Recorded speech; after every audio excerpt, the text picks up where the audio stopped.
शर्म आती है, वो दृश्य देख के शर्म आता है मान्यवर। आम इंसान की जिंदगी में सिर्फ मरना लिखा हुआ है। 2604 करोड़ रुपए, 2604 करोड़ रुपए की गड़बड़ी पकड़ी गई। 834 करोड़ की गड़बड़ी ऐसी है जिसको मेरे ख्याल से मंत्री जी भी सुनेंगे तो शर्म आएगी। तो रेल मंत्री बन जाते हैं मोदी जी, अरे मोदी जी विदेश मंत्री बन जाते हैं, शिक्षा मंत्री बन जाते हैं, सांस्कृतिक मंत्री बन जाते हैं, विज्ञान मंत्री बन जाते हैं, मोदी जी के अंदर बहुत कला है, खेल मंत्री बन जाते हैं। ये सरकारी पटरी से उतर गई है। प्रधानमंत्री जी ने कहा था बुलेट ट्रेन चलेगी मुंबई से अहमदाबाद तक। बुलेट ट्रेन चला रहे हैं ये लोग। बुलेट ट्रेन तो छोड़िए, जानवरों की तरह इंसान को रेलवे के अंदर ले जाया जा रहा है एक जगह से दूसरी जगह तक। बातें तो बड़ी बड़ी होती है, Vande Bharat train, bullet train, शर्म आती है, वो दृश्य देख के शर्म आता है मान्यवर। आम इंसान की जिंदगी में सिर्फ मरना लिखा हुआ है। कभी रेलवे के ट्रैक पे मरना है, कभी एक ट्रैक पे दो ट्रेनें चल रही हैं, टकराना है, एक्सीडेंट में मरना है, तो कभी दिल्ली के अंदर भगदड़ में लोगों की जान चली जाती है। आम इंसान की जिंदगी में मरना लिखा हुआ है। और रेलवे के कर्मचारी गैंग्समैन मेरे पास आए थे मिलने के लिए। सर, उन लोगों का यह कहना था रेलवे ट्रैक पे काम करते हुए एक्सीडेंट हो जाता है, उसमें भी उनकी जान जाती है। यह हालत हो गई है रेलवे की आज। और रेलवे के बारे में सीएजी की एक बहुत गंभीर रिपोर्ट है। माननीय मंत्री जी यहां पे बैठे, और मैं दिल से कहना चाहता हूं, कोई यहां पे बैठे इसलिए नहीं कह रहा हूं, जब ये मंत्री बने पूरे देश को उम्मीद थी कि रेलवे के अंदर क्रांतिकारी बदलाव आएगा। यह उम्मीद थी कि एक तकनीक के जानकार, एक पढ़े लिखे, एक शिक्षित योग्य मंत्री बने देश के अंदर, वो बदलाव लेके आएंगे। लेकिन रोज एक्सीडेंट पे एक्सीडेंट।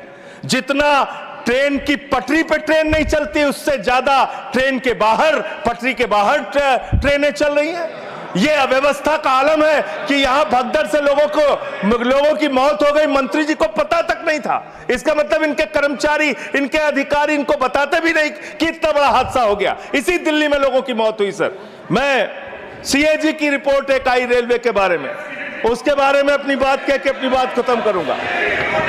2604 करोड़ रुपए, 2604 करोड़ रुपए की गड़बड़ी रेलवे में पकड़ी गई।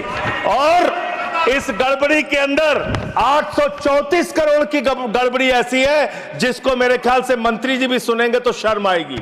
मुंबई से बांद्रा तक एक रेलवे के डेवलपमेंट का प्रोजेक्ट रखा जाता है, उसके लिए लोन लिया जाता है, उस लोन के ऊपर जो कर्ज का ब्याज दिया जाता है वो 834 करोड़ रुपए दिया जाता है, लेकिन वो परियोजना शुरू तक नहीं होती। मान्यवर, यह है अनियमितता का मामला आपके यहां। इसका स्पष्टीकरण दीजिएगा अगर आपको मौका मिले। और अंत में एक बात कह के खत्म करूंगा अपनी बात, क्योंकि समय कम है।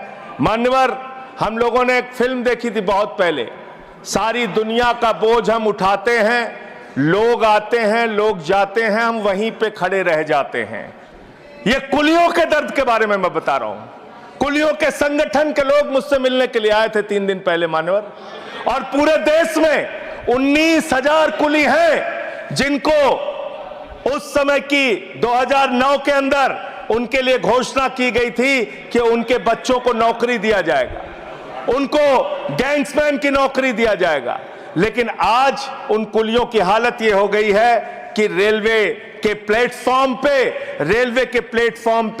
ई रिक्शा चलते हैं, रेलवे के प्लेटफॉर्म पे वाहन चलते हैं जिसमें सामान ढोने के लिए यात्रियों को एक प्लेटफॉर्म से दूसरे प्लेटफॉर्म पे पहुंचाने के लिए वहां पे वाहन मौजूद हैं। जाहिर सी बात है पैसेंजर उसका इस्तेमाल करेंगे। इन कुलियों का दर्द कोई सुनने के लिए तैयार नहीं है। मैं आपके माध्यम से माननीय मंत्री जी से अनुरोध करूंगा कि जो लोग वर्षों से लोगों का बोझ उठा रहे हैं, उनके परिवार की चिंता कीजिए, उनकी गरीबी की चिंता कीजिए। और कृपा करके ये 19,000 जो लोग हैं आज बेरोजगारी की कगार पे हैं, उनको कहीं समायोजित करने के लिए या उनके लिए कोई महीने की तनख्वाह की घोषणा, मदद की घोषणा सरकार की ओर से अपनी ओर से कीजिए। और अंत में यही बात कह के अपनी बात को समाप्त करूंगा कि आज पूरे देश को इंतजार है इस बात का कि कब ये दुर्घटनाएं रुकेंगी। पूरे देश को इंतजार है इस बात का कि 3 लाख भर्तियां जो आपने रोक रखी हैं, जिसके कारण आज संवेदनशील जगहों पे एम्प्लॉय नहीं है, कर्मचारी नहीं है, दुर्घटनाएं हो रही हैं, वो कब रुकेंगी।